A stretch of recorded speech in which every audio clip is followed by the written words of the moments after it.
All right, this is an extra special version of 49ers Intel coming off of the joint practice against the Raiders. The first joint practice against the Raiders here in Las Vegas. The second one, well, that one's coming up tomorrow. So we get double the fun here in Sin City. Hello, everybody, and welcome. The 49ers reunion with Jimmy Garoppolo did happen today. The link to the article is in the description. You could see the headline there. Jimmy Garoppolo enjoys facing the 49ers in the joint practice.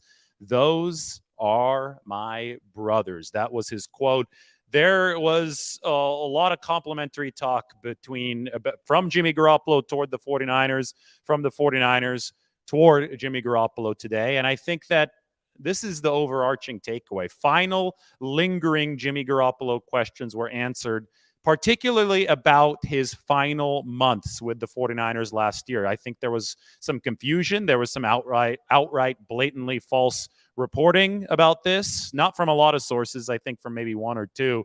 But today we got a lot of those questions cleared up. Obviously, Jimmy Garoppolo fractured his foot in early December of the 2022 season. That led the way to Brock Purdy taking over for the 49ers. Garoppolo, his return prognosis was supposed to be, 6 to 8 weeks, they were saying. He was trying to come back on the earlier side of that. He was pushing himself to come back earlier so that he might be available in case the 49ers would need him again. As fate would have it, they did need him again when Brock Purdy and also Josh Johnson went down in the NFC Championship game. But as we now know, because all the evidence has led us to this, and now today Jimmy Garoppolo corroborated this, Jimmy Garoppolo pushed himself too hard in January to return, and he suffered a setback. And it wasn't from the 49ers. They weren't rushing him to come back. Jimmy had incentive to come back for the 49ers in January, because if he would have taken the reins of a team that would eventually win the Super Bowl, and I think the 49ers with competent quarterback play would have been the Super Bowl favorites, if Jimmy would have taken those reins, been a Super Bowl winning quarterback last season, he would have stood to make a lot more money this offseason than he ultimately ended up making. Now, he signed a contract worth over $20 million annually with the Raiders, but that probably would have been north of $30 million had Jimmy Garoppolo returned and led the 49ers to a Super Bowl. So he had every single financial incentive in the book to return for the 49ers. Unfortunately, his foot did not cooperate.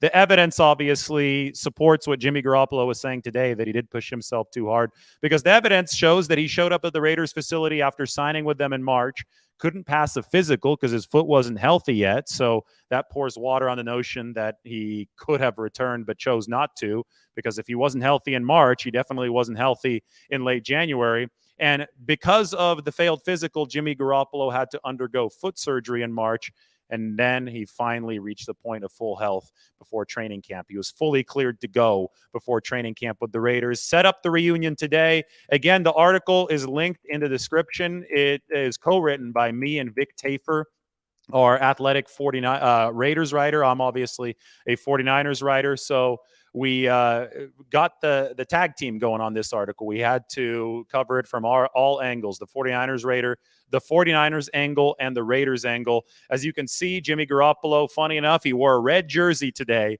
against the 49ers, which is funny because the 49ers, they have the color red. The Raiders are known as silver and black, but the Raiders, their jersey color of choice for quarterbacks in practice, so the quarterbacks don't get hit in practice, is red. And the 49ers did not hit Jimmy Garoppolo. As I have reported, as many have reported, Jimmy was really good against the 49ers defense today. He moved the ball right down the field in the 2-minute drill, touchdown pass to Austin Hooper, a couple first down conversions on fourth down. One of them was on fourth down to Jacoby Myers. The other one was on second and third down to Jacoby Myers, the former New England Patriot. Garoppolo also found Devontae Adams breaking past Charvarius Ward a little bit earlier in practice for a big gain. Almost found Devontae Adams again in a move the ball period, but Adams could not get both feet in bounds. So that play was ruled an incompletion. But strong practice for Jimmy Garoppolo. For the 49ers' other quarterbacks, Brock Purdy had a lot of good things to say about Jimmy today. 49ers' other quarterbacks, though, they also performed well today. Brock Purdy, I thought, 11 of 16. He did throw an interception, but he was sharp otherwise against the first foreign defense that he's faced all off season. Of course, the 49ers have been practicing against themselves for a couple weeks. Well, now they finally got a chance to play the Raiders. Not sure if the 49ers are going to come out with a sizzle reel since this practice was at the Raiders facility, but I can come out with my own sizzle reel. This is my taping from practice. Now, you had to essentially have a telescope to see to the far fields, which is where the move the ball portions were. But the 49ers before then were fired up. Dre Greenlaw was yelling. You could see him here bumping chests with Fred Warner and the other linebackers. The 49ers practiced pick sixes to begin. That was right in front of us. There it is. The catch and the return for Trey Swilling at the Las Vegas Raiders practice facility in Henderson, Nevada. Now, Dre Greenlaw, he was actually talking some crap to Jimmy Garoppolo before the first team drill portion of the day. So Jimmy said it was just like old times. And there were some cutthroat battles between the 49ers defense and the Jimmy Garoppolo-led offense at practice over the years. So it was cool to see that brought back full circle with Jimmy Garoppolo in the red jersey. He never wore the red jersey, though, back in practice against the 49ers. He'd wear the non-contact black jersey back in those days. Back to the linebackers, fired up today at 49ers practice. Brock Purdy, I have here in my numbers, 11 of 16 today for the 49ers. Completed a nice crosser to Deebo Samuel. Wasn't really going deep downfield today with much of anything, but a lot of intermediate passes to beat the Raiders defense. Some chunk gains, though, over the middle. And then the long touchdown for Brock Purdy today came to Christian McCaffrey. And that one actually launched a fight. It wasn't a fight with punches. Nobody got kicked out because Kyle Shanahan and Josh McDaniels, the Raiders head coach, they had agreed before this practice that if there were to be a fight with punches thrown, the players who threw punches would be kicked out. And so nobody threw punches, which I think is idiotic anyway on a football field when guys have helmets on. It's a good way to break your hand. Speaking of that, Ray McLeod broke his wrist, not on a fight, but trying to make a catch the other day. So you can see the dangers of football at play right there, and you don't want to add to them by taking swings at helmets. Helmets now have some padding, or at least most helmets have some padding out on the field, as linemen and linebackers have to wear those guardian caps, but I think it's still a good way to fracture something if you're taking too hard of a swing with a bare hand. Anyway, the Christian McCaffrey touchdown was Brock Purdy's highlight. It was a shorter throw, but it set Christian McCaffrey up for some nice yards after the catch. He's sprinted down the sideline. Trey Lance went 6 of 12. There was an issue mainly when Lance was quarterback, but I'm not sure if it was Lance's fault. Because this is something we're going to have to talk to Kyle Shanahan about. This is something that is going to have to be adjudicated, knowing both sides of the story. There were a few fumbled snaps today, and they mainly came when Keith Ishmael, the 49ers backup center, was in the game. They've been a bit of an issue with Ishmael throughout the course of this camp. As you can see, the 49ers were hyped here. This is a poster shot, by the way. See the desert in the background. It wasn't overly hot today. The sun did peak out. It might have gotten over 90. I think right now here in Vegas, it's about 100 degrees with less cloud cover than the morning, but actually a few drops of rain, which is highly unusual for August here in the desert, fell on the practice field. But that, I mean, it looks like a green screen, right, at practice here in Henderson. 49ers wearing the red today, got after it. This is a nice, I mean, it's not a sizzle reel, but it's my highlight reel from practice, and it's fun to take a look at it, narrate what happened. They only let us film the first 2 periods. The teams practiced on the 2 far fields, as you can see.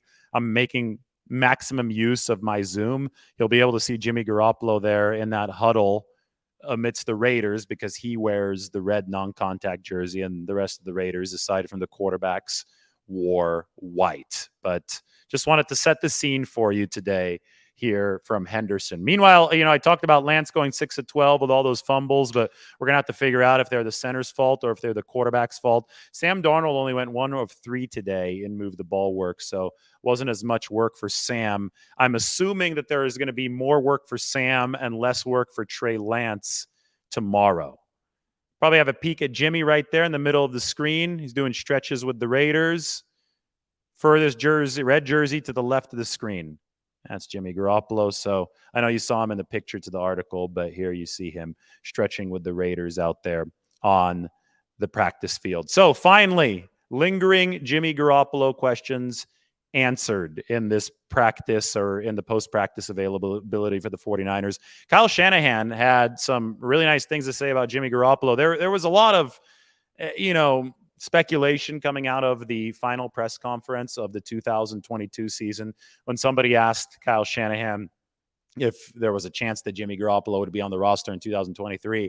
And Shanahan was very terse, and he, essentially said no, and just a couple of words. And people said, oh, they must be on terrible terms. Kyle Shanahan must not appreciate what Jimmy Garoppolo did for the 49ers as their quarterback. And today, based on what Kyle Shanahan said, that was not the case. Have a listen in to Kyle Shanahan speaking about Jimmy Garoppolo today after 49ers Raiders joint practice. I mean, there's not many people in this planet who can play quarterback at the level that Jimmy can. I mean, there's definitely not 32, and I really don't think there's 15.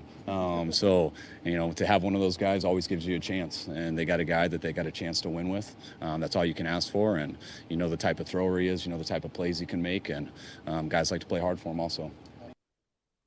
And of course, we have this piece up, Jimmy Garoppolo talking about the 49ers.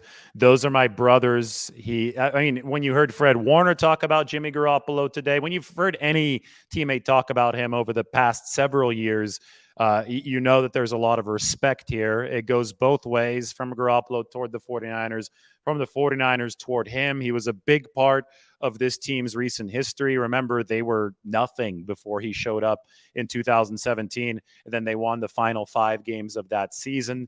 Kyle Shanahan said, when Jimmy Garoppolo was healthy, the 49ers consistently won. In fact, the seasons in which he was healthy, the 49ers finished in either the Super Bowl or the NFC Championship game. And Shanahan made that point again today. So there's obviously appreciation there from Shanahan's perspective. I did find it interesting, though, and Kyle does get wrapped up in practice procedure and all this and all that, but I did find it interesting that he and Jimmy didn't talk today. And I know that they weren't the best of friends. I know that was obviously a very working relationship that went through some highs, went through some lows, had some tension. But Kyle Shanahan said, well, because I coach the offense, I'm there with the 49ers offensive players. I don't get to see our defense with obviously the other team's quarterback playing against our defense. That's Garoppolo. So Shanahan said that Jimmy and he did not talk today. Maybe they'll talk a little bit tomorrow, but it does seem that working relationship has been left in the past. Shanahan obviously very complimentary toward his quarterback, said that he's one of the best throwers in the world, top 15 quarterback. He said all that stuff today. However, when it came to actually embracing, talking it out on the field, Garoppolo and Shanahan did not speak today. I think that Garoppolo and Fred Warner talked. And then there was the Jimmy Garoppolo and Brock Purdy moment on the practice field, which we can find right now. I'll toss this one up on the screen. Here it is.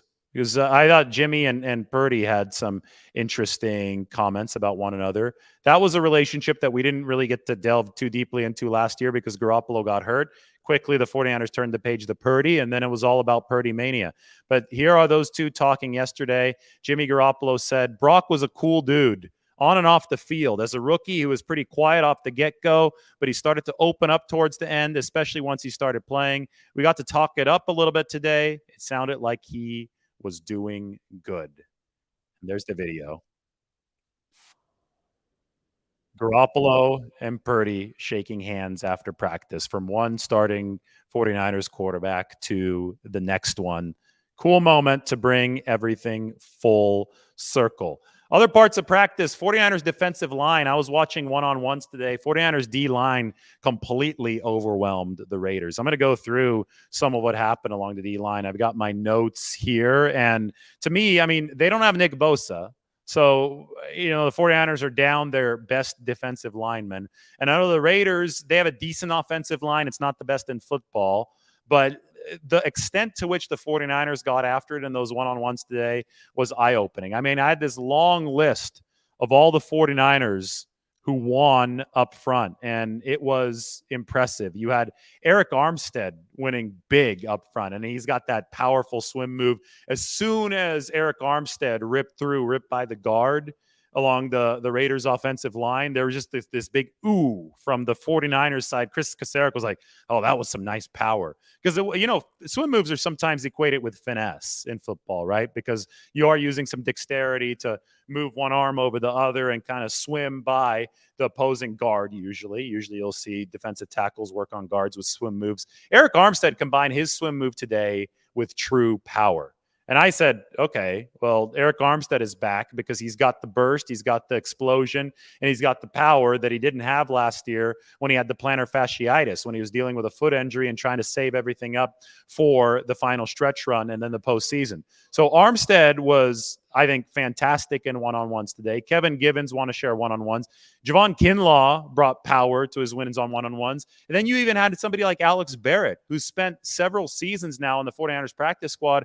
He won twice in one-on-ones. The Raiders' best tackle, Colton Miller, held up decently well against the 49ers. But other than that, I think every single Raiders offensive lineman took at least half of a loss on these one-on-ones. And by half of a loss, I mean a defensive lineman that would have pressured a quarterback, maybe not outright beaten the lineman to the quarterback, but would have pressured the QB had there been a QB present. Obviously, in one-on-one drills, you don't actually have that quarterback presence. So that was a sweet portion of practice for the 49ers, even when they're a little beaten up and they don't have Drake Jackson right now because he's dealing with a hamstring injury. Again, Bosa's out with the holdout, even a little beaten up.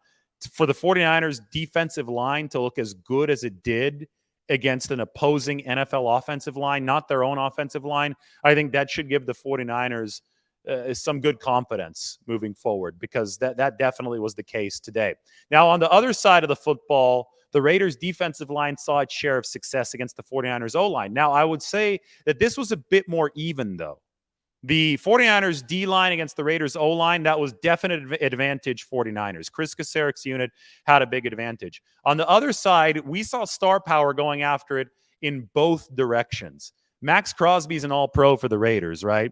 Chandler Jones, also an all-pro back in 2019. He's a bit older. He's 33 now, but he could still get after it with the best of them, especially in practice. These guys, joint practice, these guys are going to bust their tails. Trent Williams is a legend, future Hall of Famer for the 49ers on the other side. And what I really liked about the Raiders D-line working against the 49ers O-line was that it wasn't just one-on-ones. It was also two-on-twos. And this is much more of a game-like situation, because if it goes 2-on-2, you can run your stunts, you can run your games, you could do all the funky stuff with a defensive line that more challenges an offensive line. It's not just about digging in and anchoring. It's about identifying how they're going to be crossing over in front of you, using teamwork, using cohesion with the guy next to you, and then digging in and trying to anchor.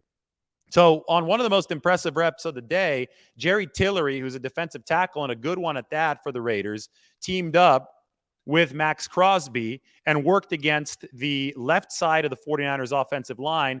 That is Trent Williams and left guard Aaron Banks. And I thought that Aaron Banks and Trent Williams, the communication was perfect on this one rep that I'm talking about, and they picked up both Tillery and Max Crosby. Then there was another rep where it didn't go as well.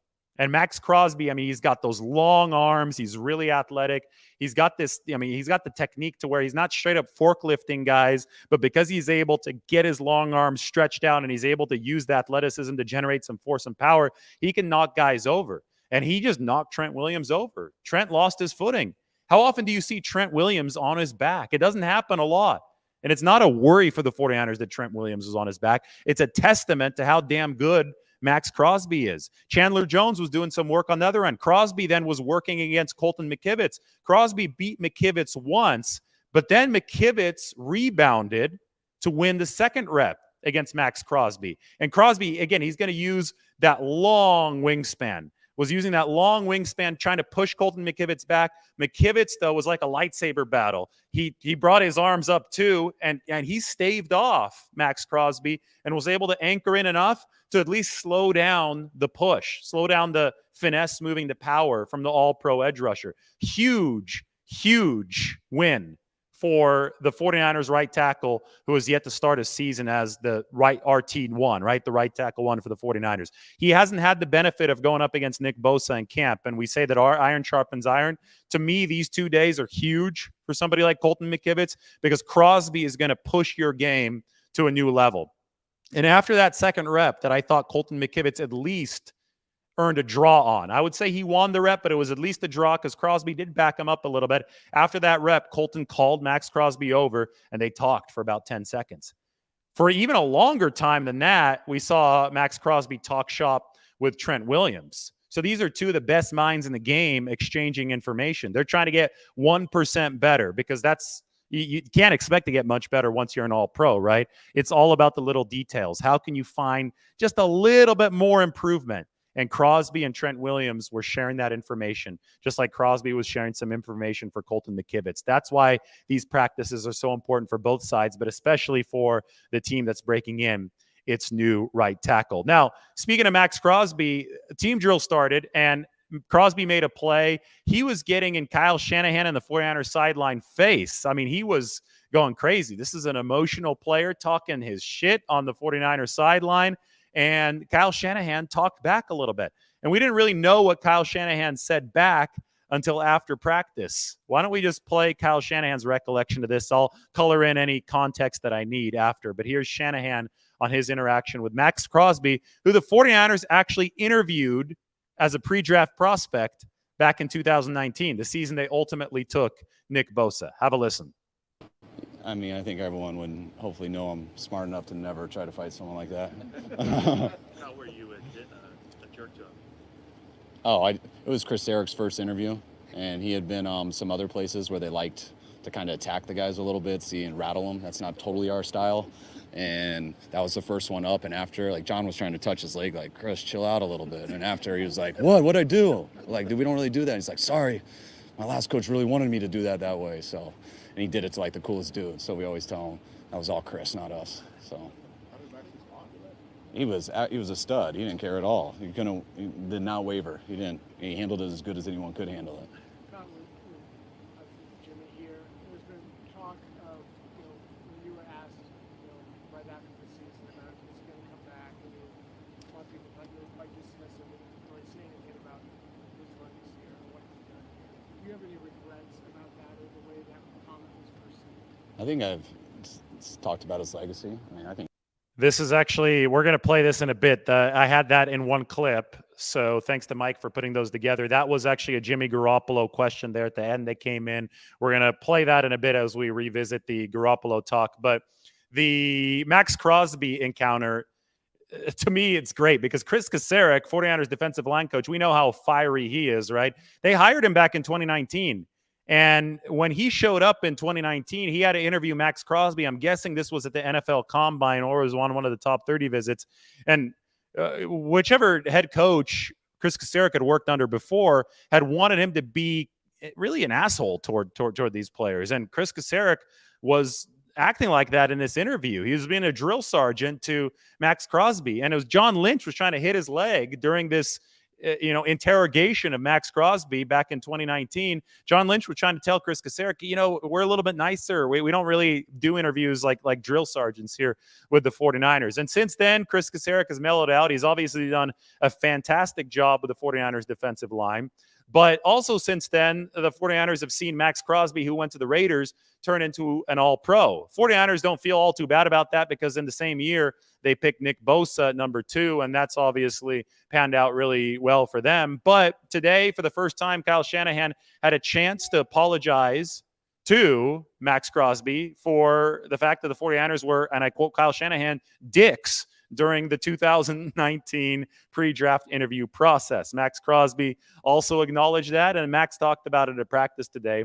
I'll have a video about that in a little bit because I think that, it's so funny when you see an opposing all-pro, somebody who's developed, talk about a backroom conversation. And he had one of those with the 49ers back in 2019, back when he was with a rookie. And you could see how the 49ers approached that. You could see some of the funnier sides of the personalities involved. And you could also see how the 49ers have evolved as a program.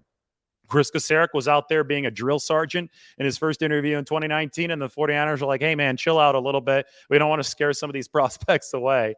And, obviously Chris Kacerek has found his happy zone with the 49ers. Anyway, back to the lingering Garoppolo questions, because I really, really wanted to also get this quote from Kyle Shanahan on Jimmy Garoppolo, because there was so much misguided talk about how this divorce happened at the time. And, again, nothing is ever roses. There was tension that I reported on between Garoppolo and Kyle Shanahan, and I think it was creative tension. Steve Young has always used that term, creative tension, to discuss what the relationship between him, Joe Montana, and Bill Walsh was. I mean, it's a partnership that it has to be operating at an extremely high level, right? The quarterback play caller partnership for an offense to click. So nobody's ever pretending that the Shanahan-Garoppolo relationship was perfect, but I think the notion that Kyle Shanahan didn't appreciate Jimmy Garoppolo and hated Jimmy Garoppolo on the way out, I think that notion just isn't correct either. And we can listen to this Kyle Shanahan quote about Jimmy Garoppolo. It's different than the one that I played before, but this gives us more insight into how the 49ers actually felt leaving Jimmy Garoppolo back in February. Jimmy was unbelievable for us. We won lots of games. I think that was a simple question. Is there a scenario where he'll be back here next year? And I give a common sense answer, and no. I think that was a little overblown on trying to be a shot at him or anything. I mean, we knew Jimmy wasn't coming back on his standpoint and our standpoint, financially and everything. So that was just the common sense answer. But anytime I've been asked about Jimmy and what he meant to us and how he was, I've never said it differently. So Jimmy was unbelievable here. I think he was the best quarterback here in about 20 years since Steve Young. Has an unbelievable record, and every time he played and stayed healthy, we were either in the Super Bowl or NFC Championship game. So I hope no one insinuates I've ever said differently. Kyle Shanahan, a little salty there at the end. I hope no one ever insinuates ever said differently. When would that ever happen, right? When would social media ever take words out of your mouth, twist them in a different way, and say that you said something else? I could tell you it's never happened to me. I'm just kidding. It happens all the time. I mean, there's a lot of trolling out there. There's a lot of negative reporting that, when I say negative, I mean it's not really reflective of the actual truth. And I think that Kyle Shanahan, that little barb at the end, definitely referred to that. Kyle Shanahan said, I've only said nice things about Jimmy Garoppolo in public.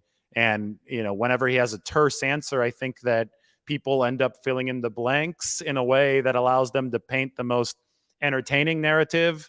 But at the end of the day, the 49ers, I mean, it was an entertaining tenure with Jimmy Garoppolo, that's for sure. But at the end of the day, the divorce, if that's what you're going to call it, was one done out of convenience for both sides. The 49ers couldn't afford to pay Jimmy Garoppolo $20+ million and keep their roster intact, while they also had a very inexpensive rookie deal option who had started to prove himself last year in Brock Purdy. And Jimmy Garoppolo wanted to move on somewhere where he could make his $20+ million, where he might have a little bit more offensive freedom, because I do think that was an area of tension between the 49ers and Jimmy Garoppolo. Jimmy wanted to throw a little bit more. He wants to prove that he can be that quarterback that, the national pundits don't have to always say, oh, this is Kyle Shanahan's offense, they're just running the football. I mean, we've broken that down so much, and we've proven that Jimmy Garoppolo was really important in the larger picture of how the 49ers did things, but there was always some kind of oversimplification, and there always is with the 49ers quarterback. I think Brock Purdy is bearing the brunt of all those stereotypes now. They're saying, oh, Brock Purdy, he's only succeeding because Kyle Shanahan is out there calling the plays. Kyle Shanahan is out there scheming the run game. Brock Purdy would fall apart if that wasn't there. And that was the narrative that seemed to follow Jimmy Garoppolo around with so many different media types and so many fans, right?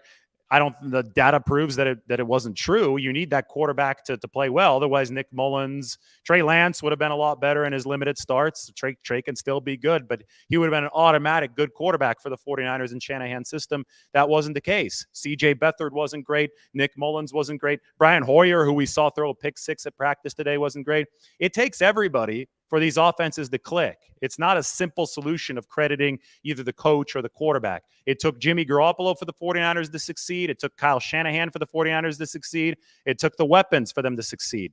Just like Brock Purdy has needed everything, including his own play, for the 49ers to deliver. So I think today was just a good day to bring everything full circle and underscore the fact that it's a complicated operation to succeed in football. It is the ultimate collective sport, right? Because you need everyone to pull their weight.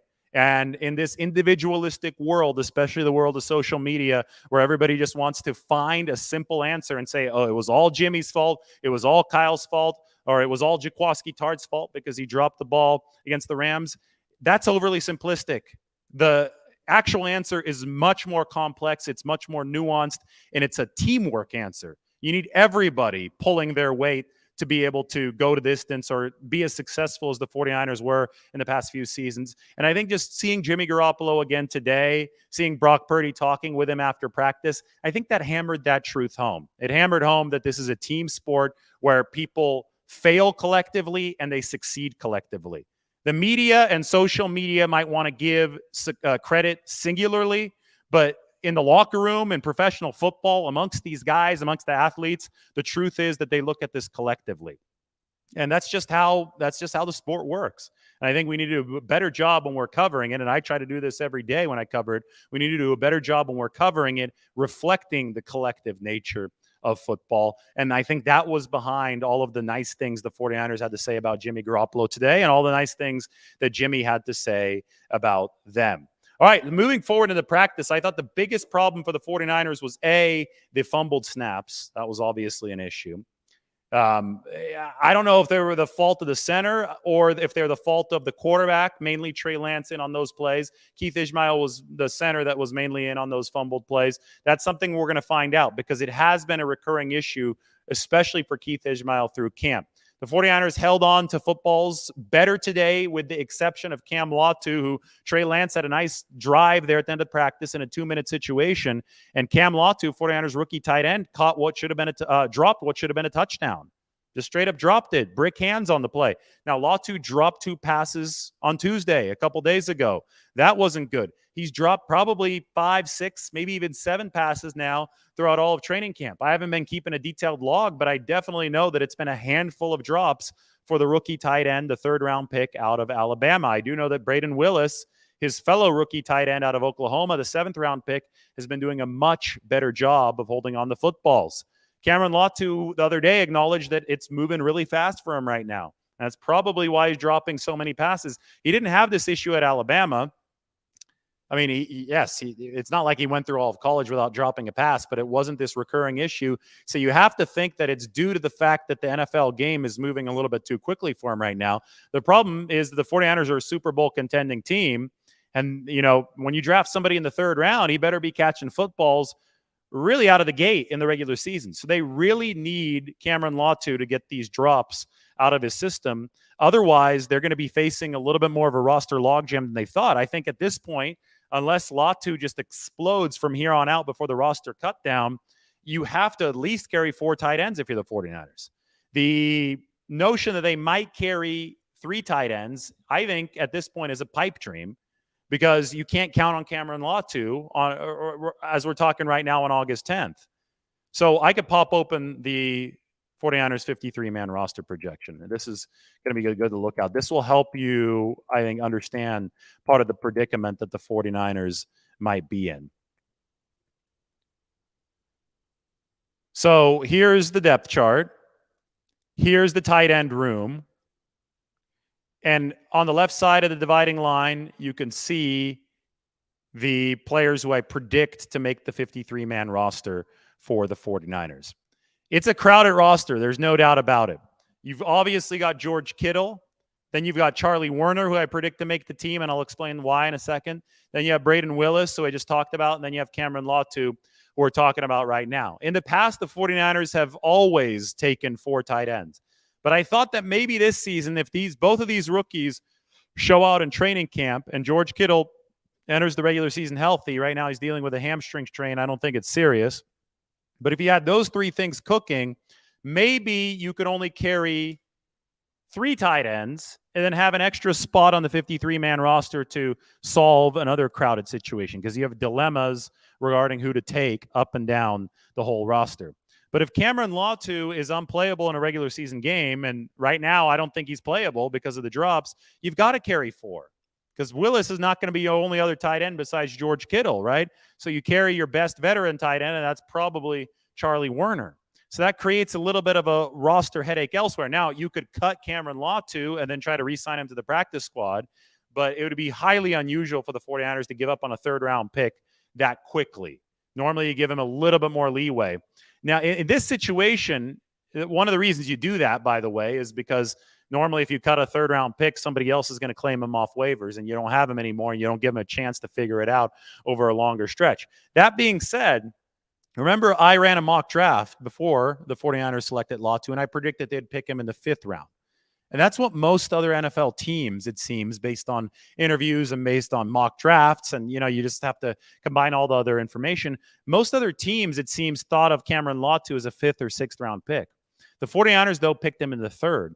If other teams actually did believe that this was a 5th or a 6th round talent, and the 49ers do cut him and hope that they can re-sign him to the practice squad, well, other teams are going to see that he had drop issues in training camp.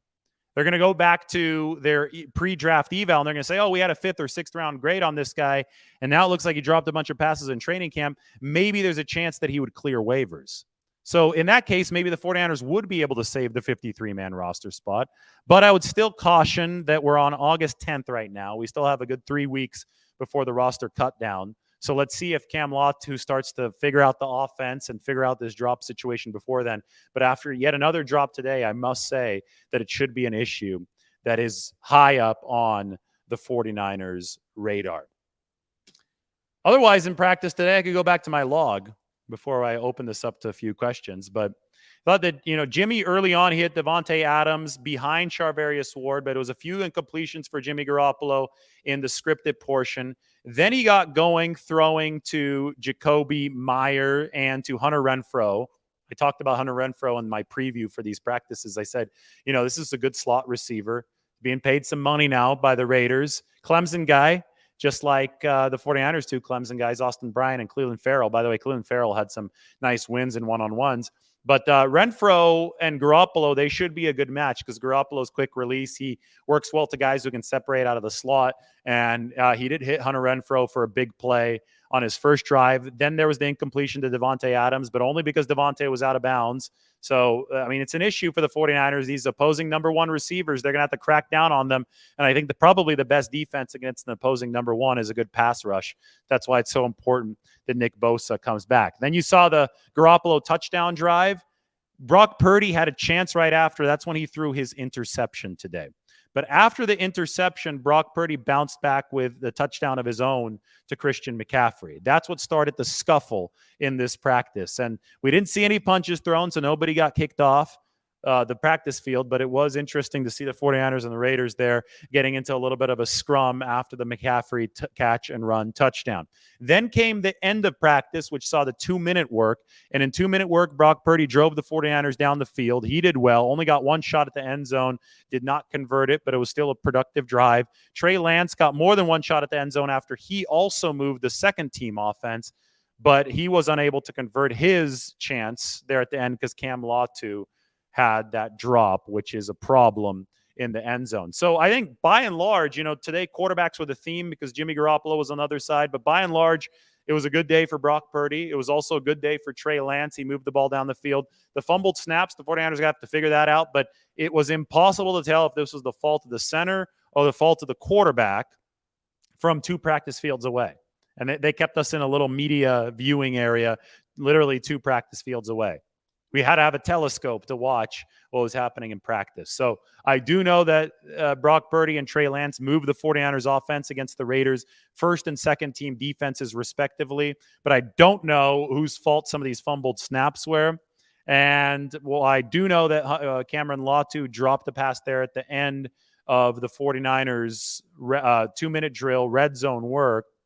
I don't know much else beyond that. I do know that Trey Lance was moving the football, but as far as being able to stand next to all the players on the sideline like I do at the 49ers facility, it just wasn't that kind of access today at practice. So we can gather that Jimmy Garoppolo had a solid day, that Purdy and Lance moved the football, that it seemed like it was a good day for quarterbacks today at the facility, minus Brian Hoyer, the former 49ers quarterback who threw the pick 6. That, by the way, went to Miles Hartsfield, 49ers defensive back of the veteran, came from Carolina. Steve Wilkes, their new defensive coordinator, really likes him. That was the play made by the twos against Brian Hoyer. But beyond that, Today was more about the personalities involved. It was more about what the 49ers said after practice regarding Jimmy Garoppolo and vice versa. Now, I do have to talk about 49ers injuries. So we're going to go to the 49ers injury report right now, and we're going to take a look at the 49ers 53-man roster to help contextualize what exactly is going on. So pink shades on the 53-man roster show a player that is currently hurt. Obviously, Elijah Mitchell's out with the adductor tear.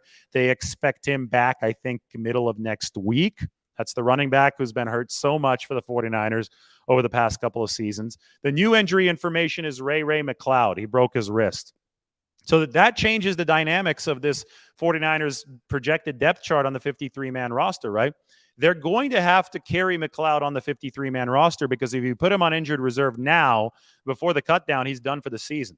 McLeod is only supposed to be out for 8 weeks with this injury, so they're going to want him back, about 4 weeks, maybe 5 weeks into the regular season. So what I see the 49ers doing is carrying McLeod on the 53, then immediately putting him on IR, so that means he's only out for 4 weeks, and then calling somebody else up, and by calling somebody else up, I mean signing a veteran that they cut at the cut down.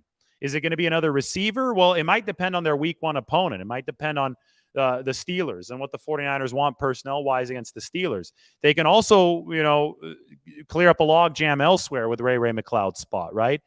And, when you talk about clearing up a log jam elsewhere, maybe you look at the linebacker position where they have Marcelino McCrary-Ball, Oren Burks, Demetrius Flanagan-Foles, D. Winters, Jalen Graham, all ostensibly battling for spots. Obviously, they still might trade somebody like Oren Burks. I talked about that yesterday because they have a surplus of talent. But what Ray McLeod's injury does is it puts the 49ers into a little bit more of a questionable situation at punt or kick returner because he's the main guy for punt return. And it creates a roster, let's call it Tetris situation for the 49ers at receiver. What are they going to do to make sure Ray McLeod stays eligible to play this year while also working around the 53-man roster constraint? Well, it's going to be up to the 49ers in a couple weeks. I don't think they have to make any decisions yet because more guys might still get hurt. But McLeod did get injured on the Sam Darnold interception. Tried to throw deep on Tuesday. That was at the 49ers facility. It was picked off by Jair Brown. Ray McLeod was the intended target, and the interception did happen. The injury did happen on the play of that interception. Back to more of the injury report. George Kittle, hamstring strain. He's out this week. We won't see him practice against the Raiders. Robert Beal and Kalia Davis, they've both been out for a while now. So the 49ers rookie Beal and Kalia Davis, second-year player. Both of those players, they could be IR stashes for the 49ers. And by that, I mean, you could either do the injured reserve before the season starts, and that means the player is done for the whole season, or you can carry one of the guys on the roster if you think he's going to contribute this year and run the little swap by re-signing a veteran with a prearranged deal. I don't know which way the 49ers are going to go with either of these two players. It's still August 10th, so maybe they return in time. But I think the 49ers, in a perfect world, would want to see their rookie Robert Beal, want to see their second-year player Kalia Davis out on the practice field right now because these are important reps that they could be getting, but they aren't getting. Same goes for Drake Jackson, who's got a hamstring strain right now, so he hasn't been in practice this week. No Drake. I mean, he left practice on, Monday morning.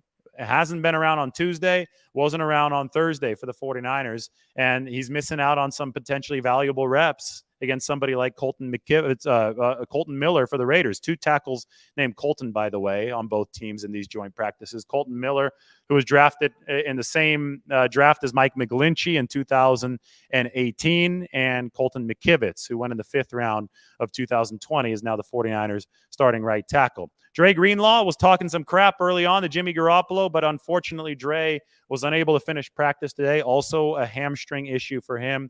And we know that Darrell Luter Jr. is still on PUP. And just for the roster crowdedness that I talked about earlier, Darrell Luter Jr. might be somebody who stays on PUP for the 49ers, because if he stays on PUP, he can start the regular season on PUP without taking up a roster space. PUP is an off-season list. You have to be on there at the start of training camp to be on there during the season. You can't just PUP a guy that gets hurt during camp. PUP is for somebody who was hurt either in the offseason or the previous season. And I think to maintain roster space, the 49ers might keep Darrell Luter Jr. on PUP. So that's a look at the 49ers injury report and their roster here from Las Vegas. I am going to open this up for 49ers Q&A to finish this sucker up. A lot of comments. How's everybody doing? Why don't people drop their questions into the chat section? Mark says nothing to say about Colton McKivitz is a good thing. I was talking about him earlier, though. He's working against Chandler Jones. He was working against Max Crosby. McKivitz did lose once or twice in the one-on-ones today, but he also won a really key rep that I saw against Max Crosby. And Crosby had his arms outstretched. He was going after him hard with power, and it looked like McKivitz had adjusted from the first time and got a little bit better against Max Crosby as time went along. That's big, big development for the 49ers. So consider that a win. He even talked to Max Crosby a bit about some pass rushing technique, some blocking technique right after that.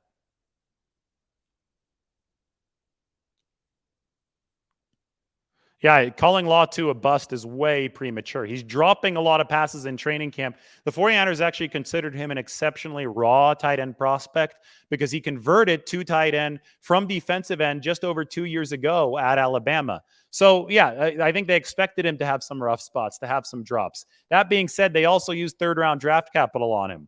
And they did that because they see a high ceiling. He's got to start progressing toward that ceiling sooner rather than later, given what the 49ers gave up and given their goals at the tight end position.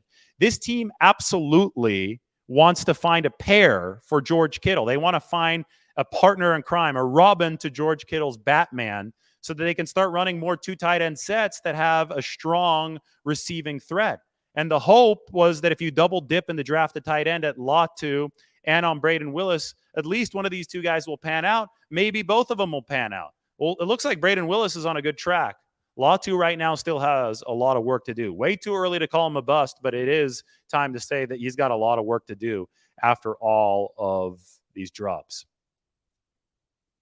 Tight end isn't an early breakout age anyway, says Mike, but George Kittle broke out really early, so you never know, right? George Kittle as a rookie I think it was week 3, week 4 against Indianapolis, maybe week 5, scored his first career touchdown, tied the game in the red zone from Brian Hoyer, right? Brian Hoyer, who threw the pick 6 today against the 49ers to Myles Hartsfield. Well, that set George Kittle's trajectory on a very promising note. His work with Jimmy Garoppolo late in 2017 was very, very good. Led the league in that stretch in yards per route run, better than even Julio Jones. So as a rookie, George Kittle showed up, and I think that you can expect any star player to do at least something in their rookie year, right? It might be a late blooming kind of situation, but you got to do something early on to let people know that you're on the right trajectory. As Charlie says, way too early to go for the bust tag. Give the kid some time to develop. I agree with that take on Cameron Latu. Like I said, Robert Beal is hurt. He's not practicing right now. Hasn't practiced in a while, so I can't tell you how he's looked. Also, Taco Charlton, you're asking who the defensive end of practices today. Taco Charlton won some of his one-on-one matchups for the 49ers. The more, the 49ers drag on into training camp, the dog days here with injuries at defensive end, and Nick Bosa is still holding out, the better of a chance Taco Charlton has to make this roster. Former first-round draft pick, playing for his 8th team, but has been winning one-on-ones every day, has been getting push in team period stuff every day. He's going to have an opportunity, and he's looking good for the 49ers at that defensive end spot. Jackson or Farrell? Right now it's Cleveland Farrell because Drake Jackson's hurt. I think they're good at different stuff. I think that Cleveland Farrell is a run stopper. Drake Jackson is a pass rusher. And it's not Jackson or Farrell. It's Jackson and Farrell because Chris Kaserik comes at you in waves. Even if he has a top-tier defensive line with Javon Hargrave, Eric Armstead, Nick Bosa, and another Pro Bowler, say that you tossed in D Ford, a healthy D Ford, who obviously isn't healthy and not in the league anymore right now, but even if you had all those guys, which you did essentially in 2019 with DeForest Buckner and D Ford on top of Bosa and Armstead, Chris Kaserik ran a deep rotation. That's how he keeps these guys fresh, not only in the fourth quarter of games, but in the fourth quarter of seasons. So it's Jackson and Farrell, not Jackson or Farrell for the 49ers.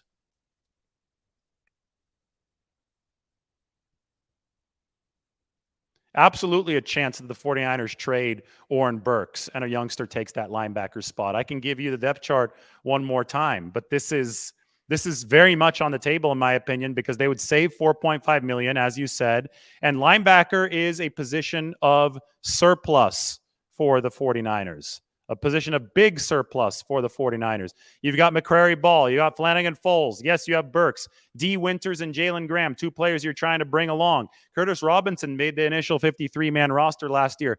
Positions of surplus are ones that you sell because other teams are going to covet your players there. It's the best linebacker core in the league with Fred Warner and Dre Greenlaw at the top of it. The Tennessee Titans are already raving about Azeez Al-Shire, who was the 49ers' third linebacker last season.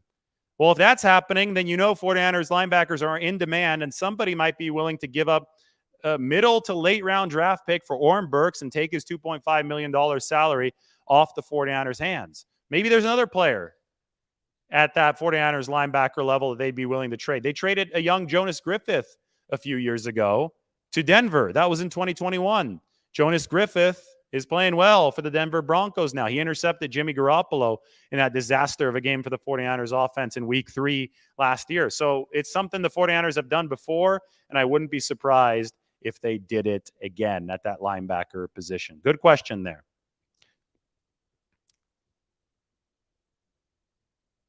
So the injury to Ray will ultimately open up a 53-man spot, but he still has to make the initial 53-man roster so that he's eligible to return. You can't put a player on IR before the cut down and then have him return. He's ineligible to return if you put him on IR now. So Ray McLeod will have to make the 53, and then the 49ers can put him on short-term IR after that, and then they open up a spot on the 53-man.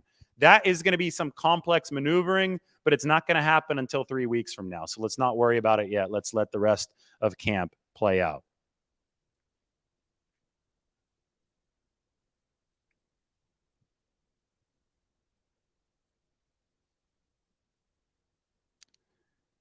Gregis Khan says that Dwelly and Werner will both easily make it through waivers. That might be the case. Not so sure about Werner, but probably since he didn't catch a single pass last year, so he's probably not really on the league's radar. Dwelly seems to be a player that's very specified for the 49ers system, so he could be a guy that clears waivers, and you get him in there on the practice squad if you need an extra spot.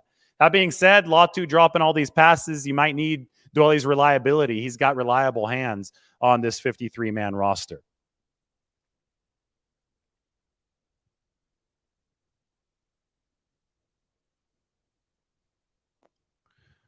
I think Bosa knows he's getting paid, but he wants to get paid a commensurate amount. I think it's really important for his representation that happens.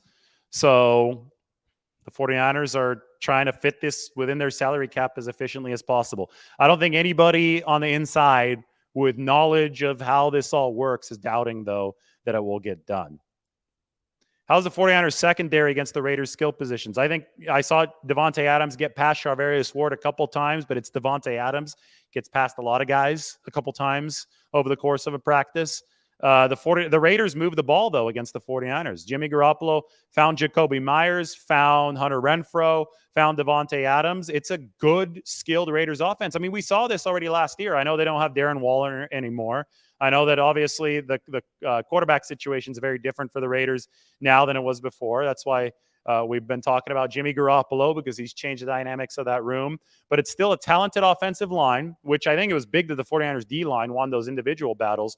It's a talented offensive line with talented skill position players. No Josh Jacobs right now as he continues to hold out. But you have those ingredients with a good quarterback in Jimmy Garoppolo, and you're able to move the football. And the 49ers today had their hands full. It was a good day for the Raiders offense against a good 49ers defense. And we wrote about that today. Make sure you check this out. The article is linked in the description, $2 a month for The Athletic. I'm going to put this up on a banner and on the comment section so you can see it there as well. But it's a perfect time to check it out. You know what? Jimmy knows the defense, but the defense also knows Jimmy Garoppolo. That being said, what's really interesting to me is the offense that Jimmy Garoppolo is running right now for the Raiders is a hybrid.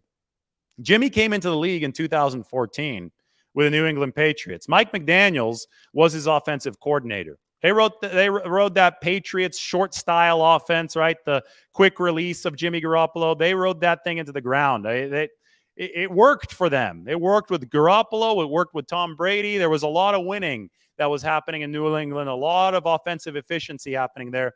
And Josh McDaniels ultimately parlayed that into a head coaching job with the Raiders. So now he has Jimmy back in the system that Jimmy was introduced to NFL football with, right? The quick release system, using the slot, doing all that good stuff, but it has since evolved. And Jimmy has since evolved, right? Garoppolo was with the 49ers where he got the Shanahan play action style attack down, which incorporated some of that Patriots attack as well to make sure that Jimmy Garoppolo would be at home with the 49ers. Well, this is how NFL offenses properly evolve. They evolve with the talent that they have. Garoppolo's gone back to the McDaniels system, the old Patriot style system that's now with the Raiders. But he has the 49ers knowledge and the 49ers experience over 5+ seasons under his belt. And Jimmy said today that they're hybridizing what the McDaniels offense has evolved into with what Garoppolo liked with the 49ers to make this new offense with the Raiders. And that's what the 49ers defense went up against today. And it looks like it's going well for the Raiders. I mean, Jimmy Garoppolo threw a bunch of picks in practice, but he's coming off of a broken foot. And I think it's the 49ers media and the 49ers social media that just gets way too far into the weeds. Oh, a quarterback threw a pick. Oh, a quarterback is rusty. The sky is falling. I think a lot of the other teams are actually a little bit more reasonable with this kind of stuff. Garoppolo threw 7 picks between 2 practices this past weekend, and the Raiders media didn't bat an eye. They're much more logical and reasonable about it. They said, oh, yeah, he's coming off of a broken foot. You saw Max Crosby said today, yeah, of course. He's going to get better with every practice. So we can tell, we could take what Jimmy Garoppolo is doing at a good day against the 49ers defense today. We can take his trajectory coming off of the foot injury and apply the same logic to Brock Purdy, who's coming off of a more serious injury for a quarterback throwing the football with a torn elbow. And we could say, well, of course, Brock Purdy didn't look great on day one when he went 3 of 10. Of course, he's got to knock off some rust. It's not easy to play quarterback. Josh McDaniels was saying this about Jimmy Garoppolo today. Max Crosby was saying this about Jimmy Garoppolo today. And I think you could say the same things about Brock Purdy. Of course, a big subset of the 49ers fan base will say, oh, you're just making excuses. This is just football common sense. You're going to be better the longer you get, the more time you build in between you and that injury. You do need to shake off rust at the NFL level. Yes, Jimmy was talking about McDaniel's system being the one he was born into because Jimmy was drafted in 2014. And Josh McDaniels was the offensive coordinator of the Patriots. So the first system that Jimmy Garoppolo learned at the NFL level was the New England system. Then he was traded to the 49ers in 2017, had to undergo a crash course with the 49ers and Kyle Shanahan. Remember, that took about a month before he was ready to start. Took the league by storm in 2017. Got hurt, torn ACL in 2018, came back in 2019, Super Bowl, hurt again in 2020. Back in 2021, hurt, but they made the NFC Championship game. You know how the saga went. They drafted Trey Lance.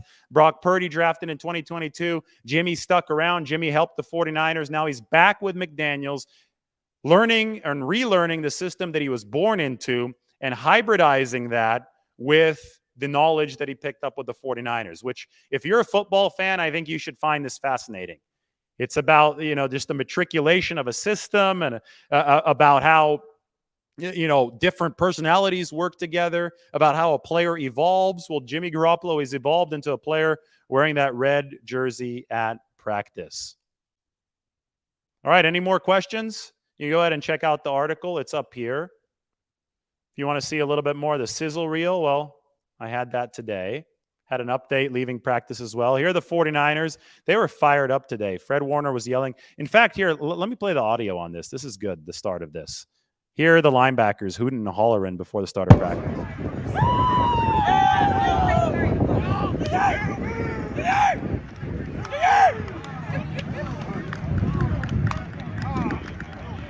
So Dre Greenlaw actually took that same yelling and brought it into what the 49ers were given to Jimmy Garoppolo at the start of team drills.